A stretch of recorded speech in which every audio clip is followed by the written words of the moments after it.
উপস্থিত সম্মানিত শিক্ষকবৃন্দ এবং আমার প্রিয় বন্ধুদের সবাইকে জানাই ৮০তম স্বাধীনতা দিবস উপলক্ষে শুভেচ্ছা। আজ ১৫ই আগস্ট, এটি আমাদের কাছে একটি অত্যন্ত খুশির এবং গৌরবের দিন। আর ১৯৪৭ সালে এই দিনে আমাদের দেশ দীর্ঘ লড়াইয়ের পর স্বাধীনতা লাভ করে। পরাধীনতার শৃঙ্খল ভাঙতে বহু বিপ্লবী, সেনানী এবং দেশপ্রেমিক অনাহারে নিজের প্রাণ বিলিয়ে দিয়েছিলেন।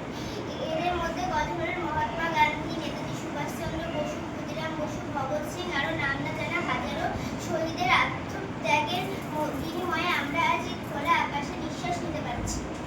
তাই স্বাধীনতা মানে শুধু কোনো উৎসব নয়, এটি হলো দেশের উন্নয়ন এবং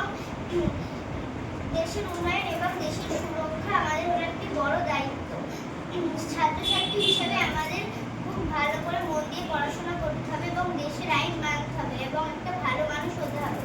আর সবার মধ্যে ঐক্য বজায় রেখে আমাদের দেশকে আরো এগিয়ে নিয়ে যাওয়ার জন্য শপথ নিতে হবে।